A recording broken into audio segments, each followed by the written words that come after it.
In Haiti, people learned to whisper, not because they wanted to, but because speaking too loudly could get you killed. For years, fear walked through neighborhoods like a living spirit.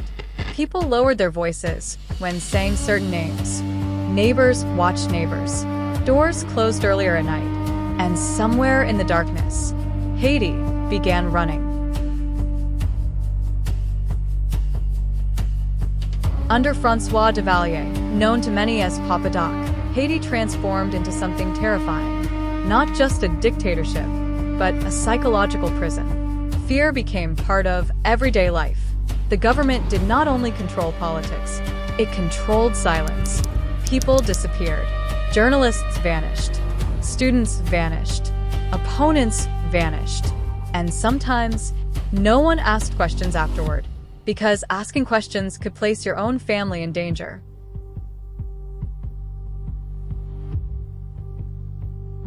Then came the shadows. The Tonton Macoute, a feared paramilitary force loyal to the regime.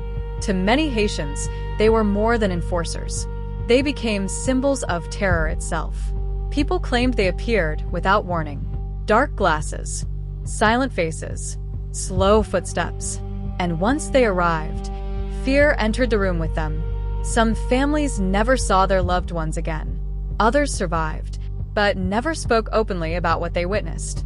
Even decades later, some still whisper those memories. But fear does not erase resistance. It only changes its shape. Some resisted publicly. Others resisted quietly. Teachers continued teaching truth even when classrooms were filled with fear. Students gathered behind closed doors, speaking carefully about freedom, knowing one wrong conversation could destroy their future. Writers learned how to hide messages between words. Journalists understood that printing the truth could become a death sentence. And priests, some stood before frightened communities trying to keep hope alive while the country around them slowly sank into paranoia. And so they fled, not because they hated Haiti, but because they feared what Haiti had become. Some escaped by plane, others by overcrowded boats cutting through black ocean water at night. Many carried no wealth, only fear, only trauma, only hope. And among the places they ran to was Montreal, a cold city far away from the Caribbean heat they once knew. Snow replaced tropical air. French became a bridge for survival. But even in Canada, the shadows followed them.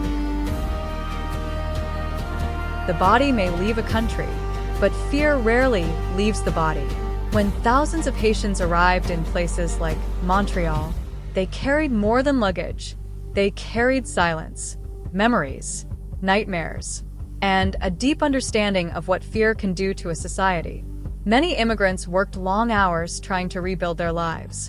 Factory jobs, taxi driving, cleaning buildings late into the night. Parents sacrificed sleep so their children could have opportunities they never had. But behind closed doors, the past still lingered.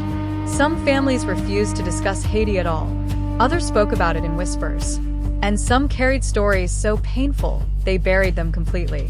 Trauma shaped entire households.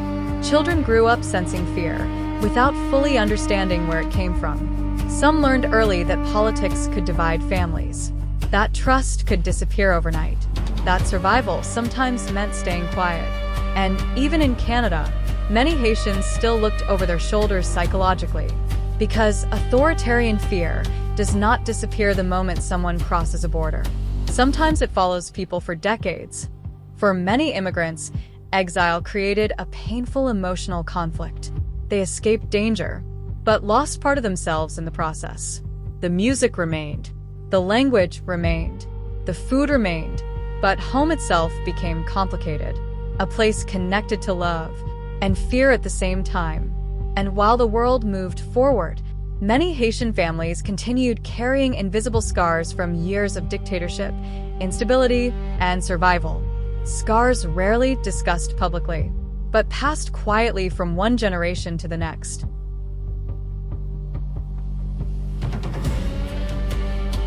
Years later, Haiti would continue facing instability, coups, violence, political division. Even under leaders like Jean-Bertrand Aristide, the nation remained deeply fractured. Some hoped for change, others feared more chaos. And through every political era, ordinary Haitians carried the heaviest burden, because while governments changed, the scars remained.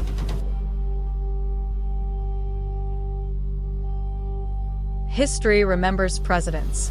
History remembers dictators. But hidden beneath Haiti's silence was resistance, not always with weapons, sometimes with survival, sometimes with escape, sometimes with the courage to keep living after fear tried to consume everything. Some people escaped Haiti, but Haiti never truly escaped them.